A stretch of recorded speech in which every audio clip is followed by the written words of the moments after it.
बिस्मिल्लाहिर्रहमानिर्रहीम। अस्सलाम वालेकुम नाज़रीन, सामीन, क्या हाल चाल है। काफ़ी अरसे बाद आपकी खिदमत में हाज़िर हो रहा हूँ और आज जो मैं आपसे बात करने लगा हूँ वो बड़ी इम्पोर्टेंट बात है।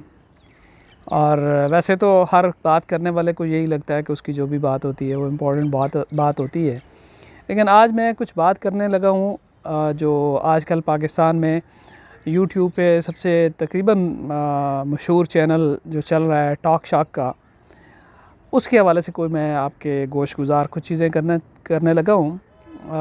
मैं आपको बताऊँगा कि किस तरीके से ये शो जो बहुत मकबूलियत अख्तियार कर चुका है उसको किस तरीके से कुछ प्लांटेड स्टोरीज़ के लिए इस्तेमाल किया गया है और किस तरीके से हमारे इन दोनों दोस्तों को मिसगाइड किया गया है।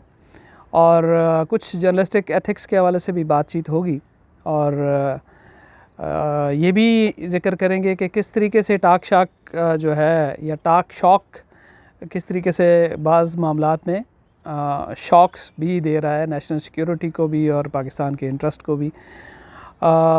तो इस हवाले से मैं आज बात करूँगा। कबल इसके कि मैं टॉक शॉक पे बात करूँ, देखिए सहाफ़त की कुछ बुनियादी कदरें होती हैं, कुछ बुनियादी उसूल होते हैं और उन उसूलों में एक बुनियादी चीज़ जो बिल्कुल बुनियादी नौइयत की वो ये है कि आप अगर किसी के बारे में कोई स्टोरी करने लगे हैं, कोई रिपोर्ट करने लगे हैं, कोई न्यूज़ फाइल करने लगे हैं, तो आप जितने भी उसमें स्टेक होल्डर्स हैं उनका वर्जन लें और फिर उसको रिपोर्ट करें। दूसरी बात ये होती है कि अगर आपको कोई इन्फॉर्मेशन कहीं से मिलती है तो उस इन्फॉर्मेशन को काउंटर चेक करें।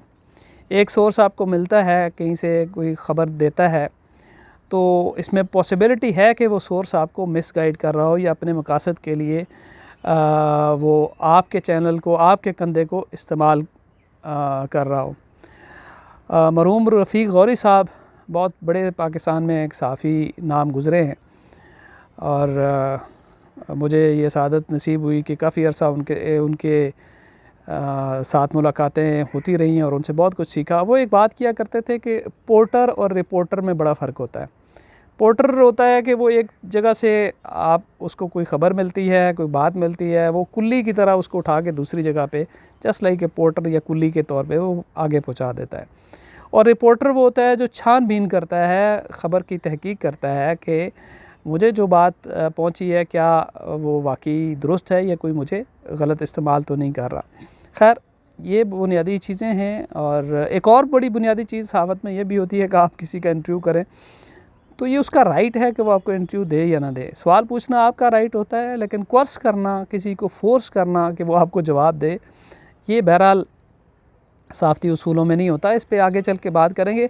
आज मैं आपको ये बताऊंगा बुनियादी तौर पे कि किस तरीके से टॉक शॉक को एक प्लांटेड स्टोरी के लिए इस्तेमाल किया गया और जिससे हमारे नेशनल इंटरेस्ट भी डैमेज हुए हैं। खैर इस पे भी बड़ी बहस होती है कि नेशनल इंटरेस्ट किसी एक फ़र्द को कैसे इल्म हो सकता है। जो मेरी नज़र में वो नेशनल इंटरेस्ट को बहरहाल उसने डैमेज किया है और ना सिर्फ नेशनल इंटरेस्ट को डैमेज किया बल्कि हमारे सोशल फैब्रिक को भी किसी हद तक जो है ना वो उसके असरात उसके ऊपर होंगे।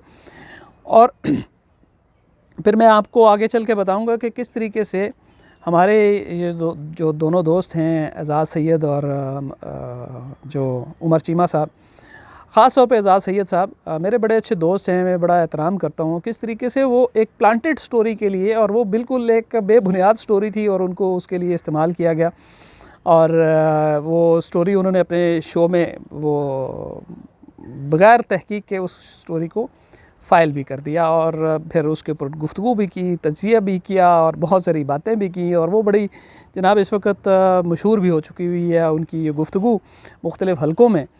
तो मैंने सोचा कि क्यों ना मैं, अगर मेरे इल्म में हक़ाइक़ इत्तफ़ाक़ से, चूँकि मैं तो जर्नलिस्ट नहीं हूँ, रिसर्चर हूँ बुनियादी तौर पे और मेरा बुनियादी तौर पे ये फ़ील्ड नहीं है, लेकिन इत्तफ़ाक़ ये है कि कुछ चीज़ें मेरे इल्म में थीं और कुछ चीज़ें मैंने फिर बाद में एक्सप्लोर की। जब उनका मैंने टॉक शॉक देखा तो फिर मैंने सोचा कि क्यों ना मैं अपने नाज़रीन को, और अगर वो चाहें दोनों अहबाब तो वो भी सुन लें,